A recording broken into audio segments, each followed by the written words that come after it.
Welcome to healthy life. আজকে টপিকে আমরা মেয়েদের পিরিয়ড বা মাসিকের ব্যথা নিয়েই আলোচনা করব। মাসিকের ব্যথা 12 থেকে 50 বছর পর্যন্ত মেয়েদের হয়। প্রতিটা মেয়েই পিরিয়ডের সময় বা মাসিকের সময় ব্যথা যন্ত্রণা অনুভব করে। অনেকের তো পিরিয়ডের প্রথম আর দ্বিতীয় দিন পর্যন্ত ব্যথা অনুভব করতে হয়, আবার অনেকের পুরো পিরিয়ডের সময়টাই ব্যথা অনুভব করতে হয়। প্রতিটা মেয়েদেরই পিরিয়ডের ব্যথা কিন্তু আলাদা আলাদা হয়। কারুর বেশি ব্যথা হয়, আবার কারুর কম ব্যথা হয়। এই ব্যথা পা, কোমর, তলপেট, পিঠে অনুভব হয়। আবার অনেকের তীব্র ব্যথা হলে বুক পর্যন্তও সেই ব্যথা চলে যায়। এই মাসিকের ব্যথার সময় মেয়েদের শরীরে অনেক ধরনের চেঞ্জ আসে।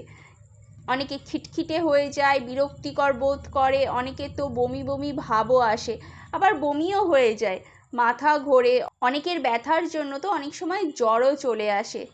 যেসব মেয়েরা পিরিয়ডে বেশি পরিমাণে কাজ করে তাদের তো ব্যথা আরও বেশি হয়।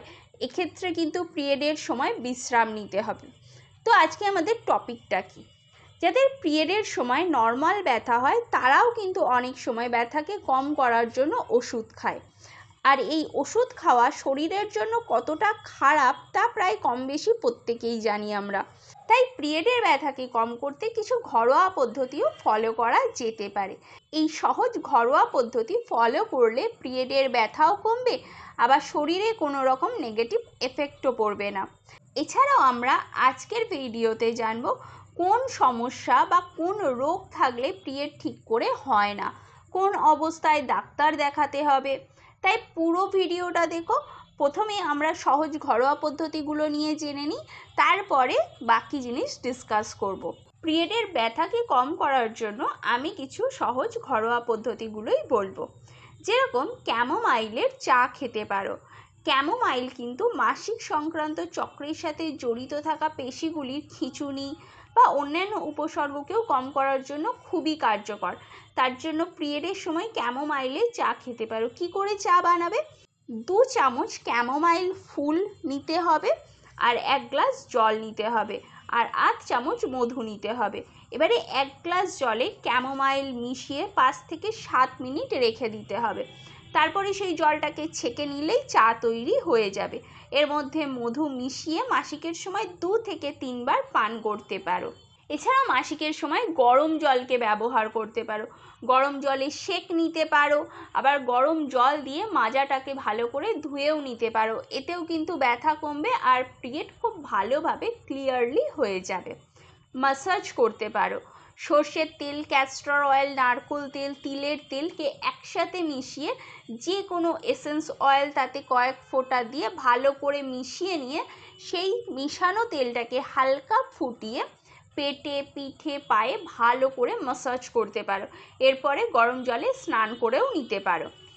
এছাড়াও ব্যথাকে কম করতে 1 কাপ জলকে ফুটিয়ে তাতে 1/2 চা চামচ হলুদ, অল্প মধু এবং 1/2 ইঞ্চি আদা দিয়ে সেই জলটাকে ভালো করে ফোটাতে হবে। তারপরে এই জলটাকে দিনে 3 বার পান করতে পারো। এতেও কিন্তু মাসিকের ব্যথা কমবে। মাসিকের ব্যথাকে কম করতে অনেক সময় মৌরি দানাকেও ব্যবহার করতে পারো। 1 চামচ মৌরি দানা 1 কাপ জলে, তার সাথে একটু আদা আর একটু মধু মিশিয়ে 2 থেকে 3 মিনিট ভালো করে ফুটিয়ে তারপরে এই চাটাকে পান করতে পারো। এছাড়াও মাসিকের ব্যথাকে কম করতে প্রচুর পরিমাণে জল খেতে পারো, নিয়মিত অল্প করে যোগব্যায়াম করতে পারো। আবার তীব্রতাকে কম করার জন্য কিন্তু 7 থেকে 8 ঘন্টা ভালো করে ঘুমাতে পারো। আর এই পিরিয়ডের সময় যতটা সম্ভব কাজকে কম করতে হবে, বিশ্রাম নিতে হবে। এগুলো করলে পারে পিরিয়ডের ব্যথা কিন্তু অনেকটাই কমে যাবে। এবারে আমরা জানবো শরীরে কোন সমস্যা বা কোন রোগ হলে পারে পিরিয়ড ঠিক করে হয় না। তার আগে আমাদের এটা জানতে হবে পিরিয়ডের সার্কেলটা কত দিনের। নর্মাল পিরিয়ড বা মাসিক 28 দিন পর পর হয়, কিন্তু যদি 23 থেকে 35 দিনের মধ্যে পিরিয়ড হয় তাহলে সেটাকেও নর্মাল বা সুস্থ পিরিয়ড হিসেবেই ধরা হয়। কিন্তু যদি 23 দিনের আগে বা 35 দিনের পরে পিরিয়ড হয় তাহলে কিন্তু সেটা ইরেগুলার বা অনিয়মিত পিরিয়ডের মধ্যেই পড়ে। পিরিয়ড স্বাভাবিকভাবে হওয়ার পরে 4 থেকে 7 দিন পর্যন্ত স্থায়ী হয়। যদি পিরিয়ড 7 দিনের থেকে বেশি হয়, যেরকম 8 দিন 10 দিন, তাহলে কিন্তু সেটাও অনিয়মিত পিরিয়ডের মধ্যেই পড়ে। এই সিমটমসগুলো দেখলেই বুঝবে যে শরীরে কোনো না কোনো রোগের বাসা বাঁধছে বা বেঁধেছে। আর এই সময়ে স্ত্রীরোগ বিশেষজ্ঞকে দেখা করতে হবে এবং তার পরামর্শ নিতে হবে। অনিয়মিত পিরিয়ড বা মাসিক কোন কোন সমস্যাতে হতে পারে? এই অনিয়মিত পিরিয়ড কিন্তু শরীরে অনেক রোগের কারণেই হতে পারে। তার মধ্যে কিছু কমন সমস্যাগুলোই আমি বলে দিচ্ছি। অনিয়মিত পিরিয়ড সবসময় হরমোনাল ইমব্যালেন্সিংয়ের কারণে হতে পারে। আর হরমোনাল ইমব্যালেন্সিং কিন্তু অত্যাধিক মানসিক চাপ নেওয়ার ফলে হয়।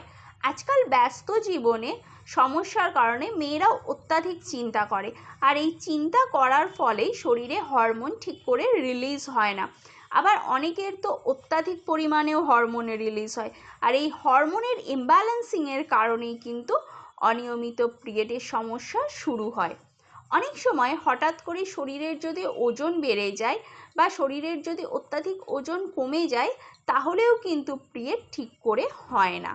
শরীরের যতটা প্রয়োজন তার থেকে বেশি যদি শরীর চর্চা করো, ব্যায়াম করো, তার কারণেও কিন্তু অনিয়মিত পিরিয়ড হতে পারে। যদি জরায়ুতে টিউমার আছে বা ক্যান্সার আছে, কোনো মেয়ের যদি থাইরয়েড থাকে, তাদেরও কিন্তু অনিয়মিত পিরিয়ডের সমস্যা দেখা দিতে পারে। এছাড়াও একটা বড় কারণ হলো পলিসিস্টিক ওভারিয়ান সিনড্রোম, যেটাকে আমরা পিসিওডি ও পিসিওএস বলে জানি, যেটা ডিম্বাণুতে ছোট ছোট সিস্টের আকার নেয়। যেসব মেয়েদের এই সিস্টের সমস্যা আছে তাদেরও কিন্তু পিরিয়ড ঠিক করে হয় না। এছাড়াও যারা বাচ্চা না নেওয়ার জন্য পিল খাও, তাদেরও কিন্তু অনিয়মিত পিরিয়ড হতে পারে। এক্ষেত্রে তোমরা অবশ্যই ডাক্তার দেখিয়ে ডাক্তারের পরামর্শ নিয়েই ডাক্তার যে ওষুধ দেবে বা পিল দেবে সেই পিলকে খেতে পারো। এতে কিন্তু তোমাদের সমস্যা অনেকটা কমবে। আবার অনেক মেয়ে পিরিয়ডকে পেছানোর জন্য কিন্তু ওষুধ খায়। এর থেকেও অনিয়মিত পিরিয়ডের সমস্যা হতে পারে, কারণ এই ওষুধ আমাদের শরীরে পিরিয়ডের যে রক্ত, সেই রক্তটাকে জমাট বাঁধিয়ে দেয়, যার ফলে সেই ব্লিডিংটা ঠিক করে ক্লিয়ার হয় না এবং এই অনিয়মিত পিরিয়ড দেখা দেয়।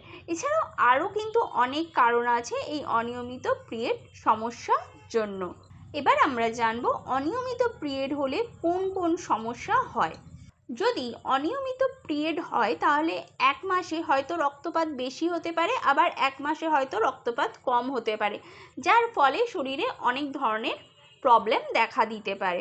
এছাড়াও সন্তান ধারণের ক্ষমতাও অনেকটাই কমে যায়, মানসিক অশান্তি বাড়ে, মেজাজ খিটখিটে হয়ে যায়, এই সমস্ত সমস্যাগুলো দেখা দিতে পারে।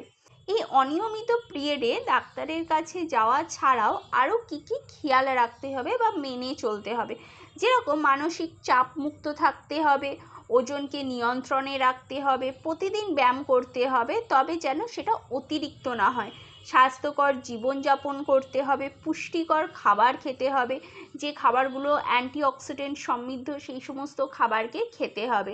এছাড়াও শরীরে ভিটামিন ডির যদি অভাব থাকে তাহলে ভিটামিন ডির অভাবকেও পূরণ করতে হবে। বাইরের ফাস্ট ফুড খাওয়া যাবে না, কোনো রকম চর্বিযুক্ত খাদ্য, মুখরোচক খাদ্য বা তৈলাক্ত খাবারকে এড়িয়ে চলতে হবে। এছাড়াও প্রচুর পরিমাণে জলকে খেতে হবে, সবজি খেতে হবে এবং আঁশযুক্ত ফলকেও খেতে হবে। এগুলোকে মেনে চললে তোমাদের অনিয়মিত পিরিয়ডের সমস্যা কিন্তু অনেকটাই কমবে। এছাড়াও আরও কোন কোন সমস্যাতে ডাক্তার দেখাবে। মাসিক হওয়ার সময় যদি অত্যাধিক পরিমাণে গোপনাঙ্গে চুলকানি হয়, লালচে ভাব চলে আসে বা ব্যথা করে অথবা খুব বিশ্রী গন্ধ বেরোয়, তাহলে কিন্তু অবশ্যই একবার ডাক্তারের পরামর্শ নিতে হবে। এক্ষেত্রে তোমরা স্ত্রী বিশেষজ্ঞ ডাক্তারকে অবশ্যই দেখাতে পারো। আজকের ভিডিও এই পর্যন্তই। ভালো থাকো, সুস্থ থাকো, দেখা হবে নেক্সট ভিডিওতে।